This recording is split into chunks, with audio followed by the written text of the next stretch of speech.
In the 1960s, the race to the moon was more than a contest. It was a defining moment in human history.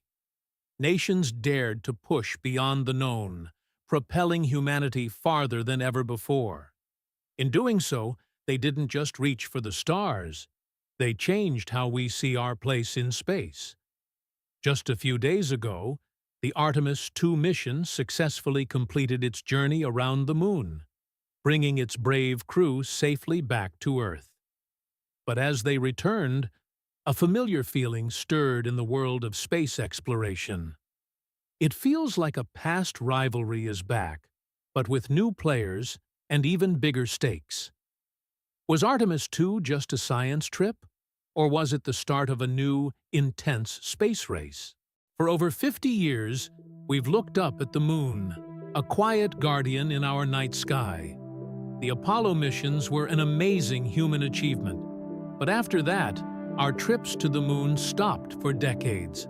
Now, with the Artemis program, NASA isn't just going back to the moon. They're building a pathway to Mars, aiming for a lasting human presence beyond Earth. Artemis II, the first crewed mission of this huge plan, took humanity further than anyone has been in over 50 years.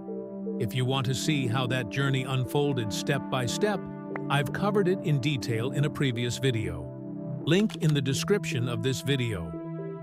It carried 4 courageous astronauts, Reid Wiseman, Victor Glover, Christina Koch, and Jeremy Hansen, on a mission that marks a new chapter in space exploration.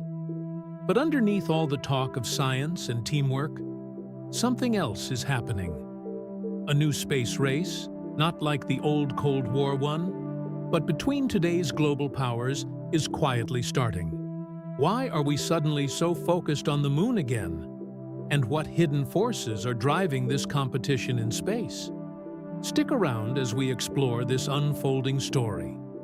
The first space race was a quick dash, fueled by Cold War fears and the desire to be the best in technology. The goal was the moon, and America got there first. Today, this race is more like a long marathon, a strategic game played across the huge emptiness of space. On one side, the United States, with its Artemis program, wants a long-term presence on the moon, using it as a stepping stone to Mars. On the other, China, with its ambitious Chang'e program, is quickly improving its space abilities, planning to land its own astronauts on the moon by 2030. This isn't just about planting flags anymore. It's about resources, strategic power, and the future of how humanity expands into the solar system. What do you think about this new space race? Share your thoughts in the comments below.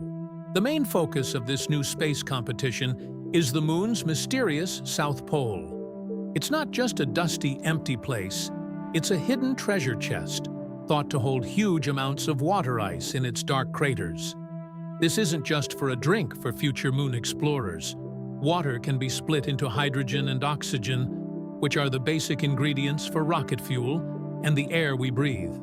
Imagine refueling missions right from the moon, turning our closest celestial neighbor into a cosmic gas station. The country that figures out how to get and use these resources will have a big advantage in future space exploration. This isn't science fiction. It's the real reason behind the new rush to the moon. Wait, but what if the moon isn't just a stop along the way, but a lifeline? What if the resources hidden under its surface aren't just for space travel, but for the very survival of humanity? As Earth's resources get smaller and our population grows, the moon could become a crucial outpost, giving us the raw materials to keep our civilization going. This isn't just about national pride, it's about making sure we all have a future. The possibilities are huge, and the race to uncover these lunar secrets is a race against time. The race for moon resources also brings up big questions about who owns what and who makes the rules. Who has the right to claim these treasures in space?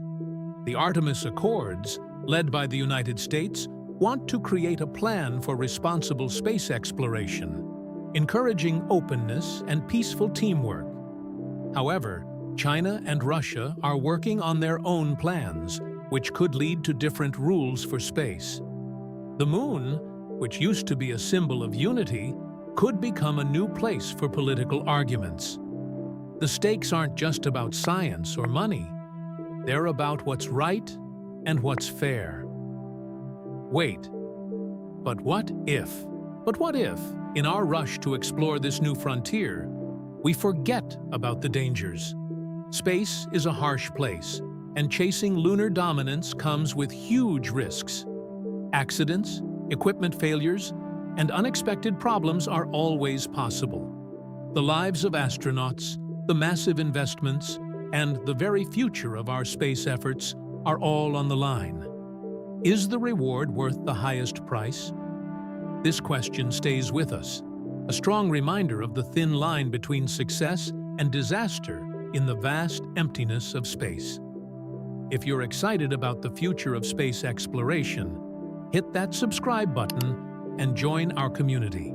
The new space race isn't just about countries, it's about technology. Artificial intelligence and advanced robots are ready to change moon exploration forever, helping us do things we once thought impossible. From robots digging for resources to self-building homes, these technologies will be key to having a lasting human presence on the moon. But how much will we rely on machines? And what part will humans ultimately play in a future where smart machines do a lot of the work? The answers to these questions will shape what our future on the moon looks like. Wait, but what if? But what if the biggest lesson from this new space race isn't about conquering new worlds, but about taking care of our own? When we look back at Earth from the cold, empty space of the moon, we're reminded how fragile and precious our home planet is. The problems we face in space, like not enough resources, protecting the environment, and getting countries to work together, are bigger versions of the problems we have here on Earth. Maybe the real reason for going to the moon is to give us a new way of looking at things, a cosmic mirror showing us our responsibilities and how we're all connected as humans.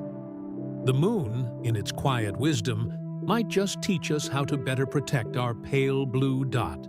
So, did Artemis II start a new space race? The answer, just like space itself, is complicated. It is a race, for sure, driven by national goals, amazing technology, and the promise of new resources. But it's also proof of humanity's endless curiosity, our strong desire to explore, and our natural urge to push past what we know. The echoes of the past are clear, but the future of space exploration is being written right now, by new players, with new rules, and with stakes that go far beyond just the moon. The moon calls to us, not just as a place to visit, but as a challenge that will shape our future among the stars. As we stand at the beginning of this new era, what do you think is the most important thing about this new push to the moon? Is it the scientific discoveries, the money-making chances, or the changes in world power? Share your thoughts and join the conversation below. Don't miss our next deep dive into the mysteries of the universe. Subscribe and hit the notification bell to stay updated.